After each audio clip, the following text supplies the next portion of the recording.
Now, as we continue our survey of the Old Testament, we come for the second time to the book of Joshua, which is the great book about faith, which is the book that is one great big illustration of what faith is and how faith works. As we have seen, the book of Numbers is a book about unbelief, and the book of Joshua is the opposite. The book of Joshua is the book of faith. The Greek word for coming out is the word ek, and that's why we have Exodus, which means the way out. And the Greek word for into is the word eis, E-I-S. And so someone has said that just as the book of Exodus is called Exodus because they came out of Egypt in the book of Exodus, the book of Joshua should be called Exodus because in the book of Joshua they're going into a land. In the book of Joshua they're going into the land of Canaan. And as we study the record of their going into the land of Canaan, we have a great big illustration of faith. I think about 16 separate illustrations, really, of faith. And when you put all these illustrations about faith together, you have a pretty good idea of how to possess your spiritual possessions, how to receive from God the charisma that will make it possible for you to abound unto every good work. The first thing we see in the book of Joshua is what we might call the perpetuation of faith, where we see the mantle of leadership passing from Moses to Joshua. It says, Joshua was full of the Spirit, for Moses had laid his hands on him, so the people of Israel obeyed him and followed the commandments that the Lord had given to Moses. After the death of Moses, the Lord's disciple, God spoke to Moses' assistant, whose name was Joshua, and said to him, Moses, my disciple, is dead. You are the new leader of Israel. Lead my people. Be strong and brave, for you will be a successful leader of my people. You need only to be strong and courageous and to obey to the letter every law Moses gave you. For if you are careful to obey every one of them, you will be successful in everything you do. Constantly remind the people about these laws, and you yourself must think about them every day and every night so that you will be sure to obey all of them. Only then will you succeed. Be bold and strong. Remember, the Lord your God is with you wherever you go. Here's a great truth in the Bible about leadership. It is the intent of God that every leader should train a successor. Every Paul should have his Timothy. And this works beautifully in the case of Moses and Joshua. We see in this transition of leadership, there was a time when Moses was leading and Joshua was following. But now Joshua is leading and the people are following Joshua. I think that means that everybody did something right. And in this charge that's given to Joshua, as he becomes the leader of the people of God, you have a good picture of what faith is. Notice the emphasis upon the word obey. You must obey to the letter. You must actually enter into this promised land and lead my people to conquer Canaan. And that's a matter of obedience. The word faith in the book of Joshua is obedient faith. It's the kind of faith that obeys. Now, we also see in the early chapters of Joshua what we might call the perplexities of faith, or the perplexing problems of faith. If we could eliminate all the problems of faith, we would eliminate the need for faith itself. So we mustn't be disillusioned when we come up upon problems when we study faith. The character Rahab in Joshua chapter 2 raises a problem for many people. If you were like Corrie ten Boom in Holland during World War II, and God laid it upon your heart to hide some Jews in your basement or your attic, if you were convicted of God that what was happening to the Jewish people, this genocide of the Jewish people, if you were convicted that that was absolutely appalling and an abomination in the sight of God, and God laid it upon your heart to hide Jews in your house. Now suppose the Gestapo came to your house one day and a German officer took his pistol out and banged on your door with it. And when you opened the door, suppose he said, "Are there any Jews here?" And suppose there were 6 Jews up in the attic. What would you say? And when you take a course in philosophy, you always get to that section on ethics. And when you get to the section on ethics, they nearly always ask you that question. You see, what is the supreme ethic of the Christian? Is the supreme ethic of the Christian to always tell the truth and never tell a lie? Should you say, because you're a Christian, I cannot lie, go up there and get them and burn them. And as they're taking the Jews out to kill them and burn them, you stand there saying, I'm just as righteous as as I was when you came here. It's too bad about those Jewish people, but I'm righteous. Is that the supreme ethic of the Christian?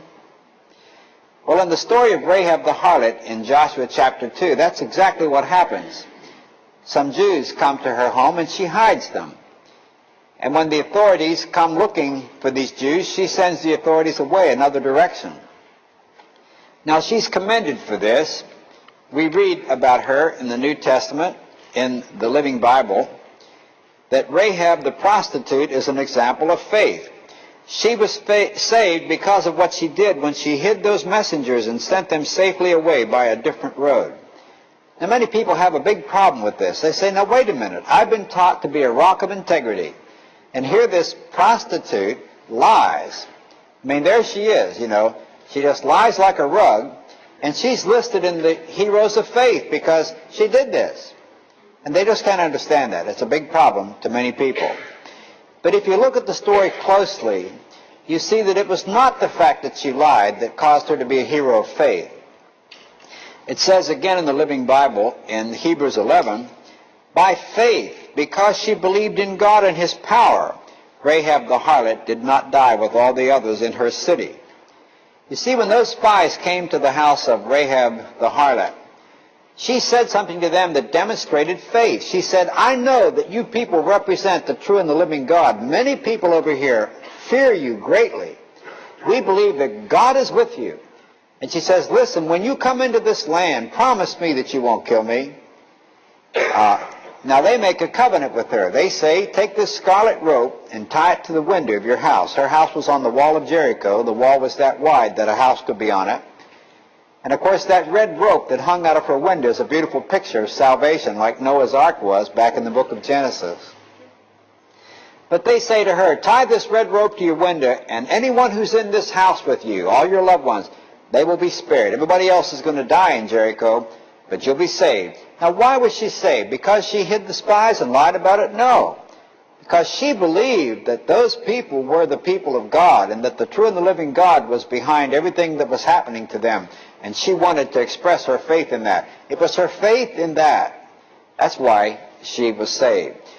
Incidentally, she's found in the genealogy of Jesus Christ because she had that faith.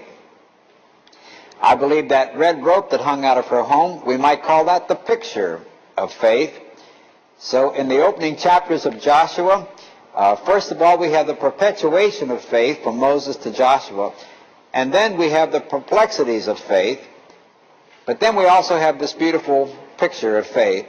And don't forget, as you study Rahab the harlot, her most important characteristic was her faith. That's what saved her. That's what saves everybody. Now in chapter 3 you have the proving of faith. Notice this truth as you come into this book, which is such a study on faith.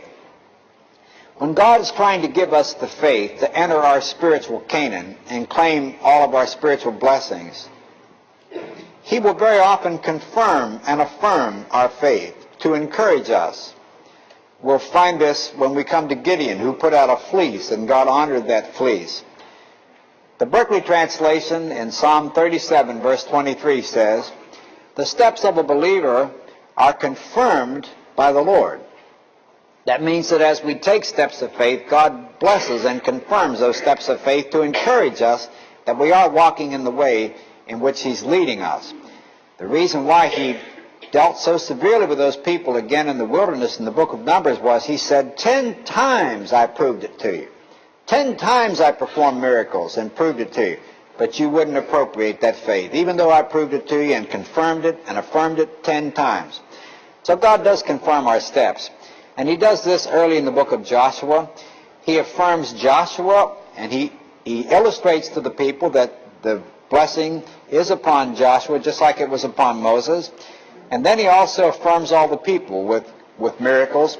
And the purpose of these miracles is to show these people that God is with them, and that when they go across the river Jordan and enter into Canaan, he will bless them and be with them. In chapter 4, they build what I call the pillar of faith. As they cross the river Jordan, even though it's flood tide, the waters miraculously part, and they crossed the river Jordan on dry ground, just like the Red Sea, it says, 40 years previous to this experience. Now, as they crossed the river Jordan on dry ground, they're commanded to build a kind of a pillar of rocks, a kind of a monument, a memorial to this great miracle. And here you have the same message that you had in Deuteronomy. It's so that your children might know about this miracle. One day your children will ask you, what is that pile of rocks over there? And when they ask you, then you tell them. This is a good principle in educating children. Just answer their questions. Abraham Lincoln used to say, if you have a curiosity and a memory, you'll be educated. It's just a matter of time. Well, children usually have a very healthy curiosity, and we should honor that curiosity by answering their questions. And the purpose of this memorial was that the adults might remember and that the children might know. Now in chapter 5, you have what we might call a prerequisite to faith. They're getting very close now to the invasion of Canaan, and just before they invade Canaan, they are commanded to circumcise the entire male population. Now the practical reason for this was that second generation apparently never was circumcised. The first generation, remember, has died in the wilderness. This is the second generation of the people of God, and apparently the males have not been circumcised. And here you have a beautiful illustration and an insight into faith. Before you enter into the promised land of God's blessings, is there any sin in your life? Is there anything of which you need to repent? I think repentance, that altar of repentance that Abraham built, is an altar many Christians bypass. And they end up disillusioned and wonder why, and they discover they never really had a clean break with sin. God never dealt with the sin in their life. You have to deal with the sin in your life before you can expect God's blessing. And perhaps this commandment to circumcise the male population illustrates that. Now, in Joshua chapter 5, we have what we might call the prescription for faith. This comes right at the end of the chapter. Joshua has issued the order that nobody should unsheath their sword. It's very, very dark when you go out to these places, even today. It's hard for us to imagine in our cities with our street lights what it's like to be out in a wilderness where there's absolutely no light. Now, if an army were out there camped on the east of Jordan and it's pitch black, they could easily be ambushed by an enemy. And so they would usually issue the order, don't unsheath your sword. Therefore, if they see anyone with his sword unsheathed, they know immediately it's an enemy, and they can react quicker to this. Now, Joshua goes out for a kind of a midnight walk. It's the night before the Battle of Jericho, and he sees a man with his sword unsheathed. And Joshua challenges him, are you friend or foe? And the answer is, I am the commander-in-chief of the Lord's army. And it says, Joshua fell to the ground before him and worshipped him and said, give me your commands. And this commander-in-chief said, take off your shoes, for this is holy ground. And it says, and Joshua did. All these people of God, we'll see as we survey the Old Testament, all these men of God have their spiritual experience. They all have a subjective spiritual experience. This was Joshua's experience. This experience is what the theologians call a theophany, an appearance of God in some human form. In this case, in the form of a soldier who turned out to be the commander-in-chief. I don't know what Joshua saw that convinced him this was the Lord, but immediately he knew it was the Lord. He was on his face, worshiping this commander-in-chief, saying, give me your orders. Now, apparently, the orders that were given to Joshua were a great challenge. Joshua will illustrate later at the second battle of Ai that he was a military genius. Now this was his first military campaign as the leader of God's people. Of course he wanted to demonstrate his military genius. But on this occasion, this commander-in-chief, who is the Lord himself, gives him a ridiculous battle plan. Strategically, it's ridiculous. It must have been a great challenge to Joshua. According to chapter 6 in the book of Joshua, this was the battle plan that Joshua received from the Lord that night before the battle, and this is the plan that is carried out in chapter 6 to the letter. They're told to come out of their encampment, and they're told to go around the city of Jericho First there was a large body of armed people, then 7 priests blowing on ram's horns, then some priests carrying the ark, and then the rest of the military people, perhaps even the rest of the population. And they were to go clear around the city the first day and go back out to their camp and spend the night, come out the next morning, do the same thing. Do that every day for 7 days, but the 7th day they were supposed to go around the city 7 times. That means a total of 13 times they were commanded to go around that city. Now I say this is ridiculous military strategy because when they attacked these big fortified cities, the walls were wide enough to build homes on the top, as you can see here in this artist's rendering of the city of Jericho. And the enemy usually, the people defending the city, would put up on the wall there all the 4Fs and all the women and children and the people that really couldn't, bear arms. And they had everything up there but the kitchen sink. They had red-hot coals and they had boulders and just everything. And if the enemy came anywhere close to that wall, they just dropped all of that on them. One great general named Abimelech was shamed by the fact that he went too close to the wall when he was attacking a city. We'll read about this in the book of Judges. And an old woman had a millstone up there which was 18 inches in diameter. They ground corn with these millstones. And she dropped a millstone on Abimelech's head. And with his skull crushed, he said to his armor-bearer, "Take my sword out and run me through, lest it be said that a woman killed Abimelech." And so they run him through with a sword so they wouldn't say a woman killed Abimelech. Well, that became a kind of a monument, in military strategy to the army of Israel. Never go close to the wall. That's how Abimelech was killed by an old woman. Well, you see what God was telling Joshua to do? Take all of your people right up to the wall, do a right face, go around that wall, expose everybody in your nation to everything on that wall. 13 times do that. Now, all the time they were going around that wall, they were told not to say a word. Complete silence. Except for these 7 priests who were blowing these little ram's horns. That's the only noise they made. Now just imagine if you were up here in the city of Jericho and you saw this army approaching, and they have such an awesome reputation, and like Rahab says, they're pretty much feared and respected, and you say, "My goodness, they're coming right up to the wall. What are they up to? And what are they carrying in that box there? What is that, an atomic bomb or something? What is that? Are they going to blast this wall with something? And what are those silly little horns that those priests are blowing?"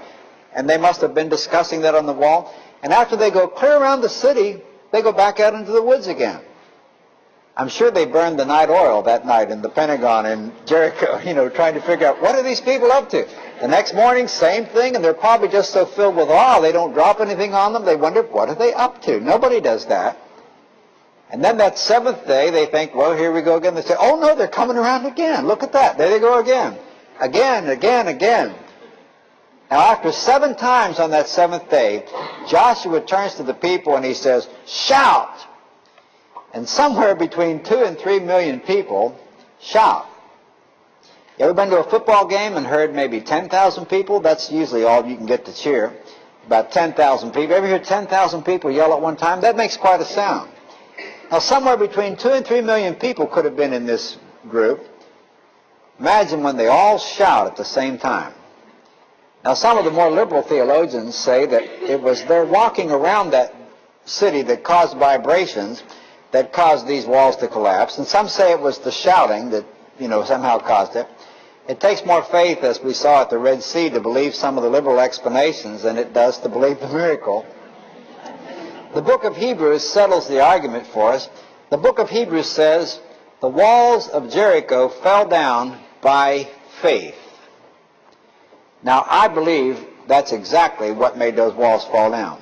Faith. Especially the faith of this little man right up here. See that little white figure up there? That's Joshua. He was what they call in the point.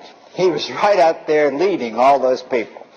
I believe that took faith. It took faith for that man to expose all of those people to everything on that wall. The walls of Jericho are immensely wide. If you've been to Jericho and seen them, you know that. When you see the excavated walls of Jericho, it looks as if they're standing up, but really they're lying down flat, but that's how thick they were. I remember being in Jericho on one occasion, and it's very hot in Jericho, And we went into this little store that sold soft drinks. It was the only cool place in the whole country, it seemed, on that day. And there was a woman in there just flaked out on a bench, and her husband was trying to persuade her to come up the hill to see the walls of Jericho. And he said, if you don't come up here, he said, you may never see this place again. And she said, do I have your word for that, George? Will you put your hand on a Bible and swear to me I'll never see this God-forsaken place again? She never wanted to see Jericho again, or the walls of Jericho. But if you've seen the walls of Jericho, you know that they fell down flat. That's the way they are. They're flat. Now, some say it was an earthquake. Well, if it was an earthquake, consider the timing of the earthquake. After Joshua obeys God in every detail, then there's an earthquake, and it kind of swallows up the walls. Apparently the ground opened up and they went down, because it says they charged ahead on level ground, which means the ground must have swallowed them. But if it was an earthquake, it was like that earthquake in Philippi, when the jail at Philippi was shaken apart so that the prisoners were able to escape. It was a miraculous earthquake. But what's the devotional application to the story of Joshua and the Battle of Jericho? I believe the devotional application is this. When Joshua led those people around Jericho 13 times, he had a plan. Now, militarily, that plan was ridiculous. And he was a military genius. He knew what a good military plan was. Why did he follow that plan to the letter? He followed that plan because he knew one thing about that plan. He knew it was God's plan. He knew God told him to do it. So even though it seemed ridiculous, he did it. You see, Joshua chapter 6, just like the whole book of Joshua, is telling us what faith is and how faith works. Joshua chapter 6, the Battle of Jericho, is telling us the kind of faith that makes it possible for us to enter into our spiritual promised land and receive the charisma to live like godly people. That kind of faith is practical. It's a faith that walks, just like Joshua walked around Jericho 13 times. Just like all those people walked around Jericho 13 times. That's faith. Faith isn't something mystical, something all that subjective. It isn't all that difficult a concept to understand. It's like obedience. It's an expression of faith in that it's obedience. It just walks. But of course, the story of Jericho, the real application is this. The faith that walks is the faith that works. That's the faith that works. And that's the kind of faith that wins the battles. Now, that's the kind of faith that won the Battle of Jericho. That's the kind of faith that worked at Jericho. The kind of faith that walked.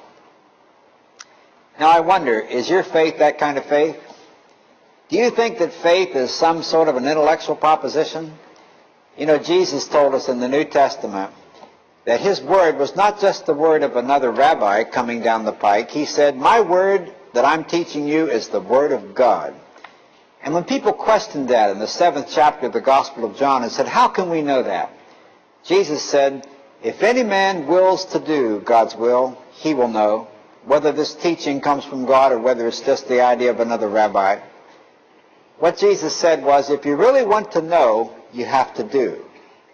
Now that's just the opposite to the way the intellectual likes to approach things. The intellectual likes to say, you get to me here, reach me intellectually, and then I'll follow through volitionally.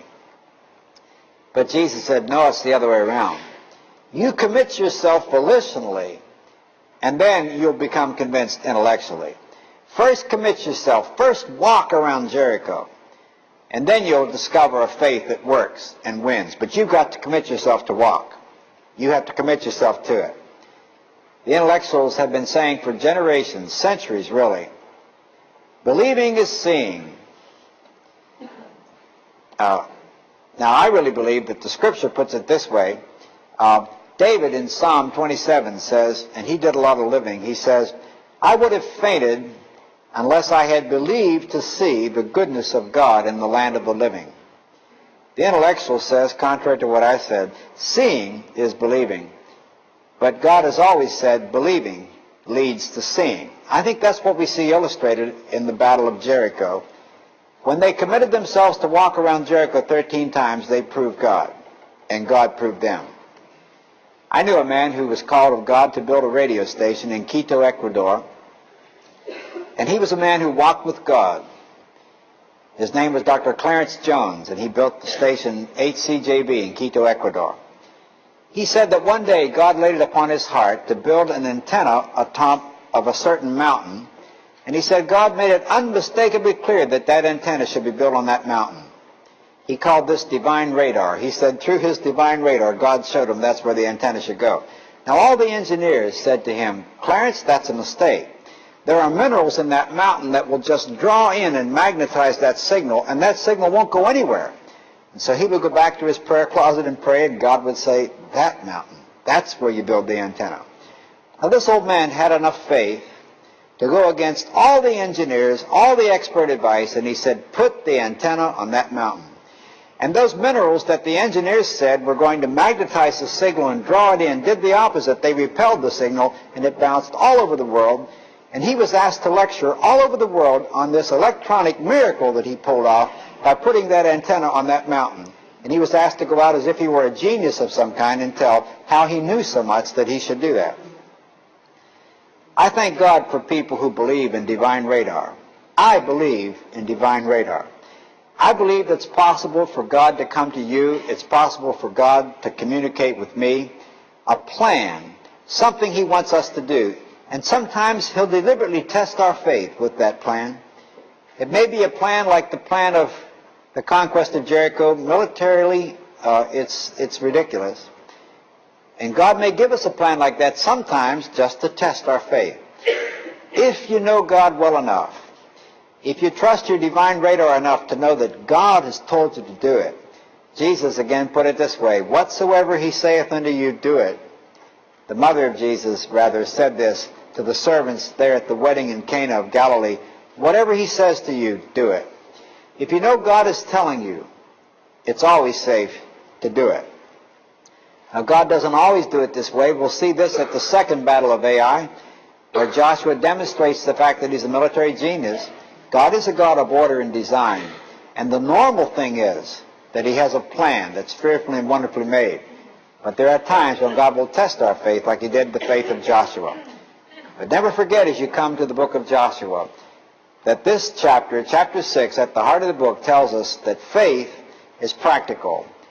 It's a faith that walks, and it's a faith that works, and it's a faith that still wins the battles of life.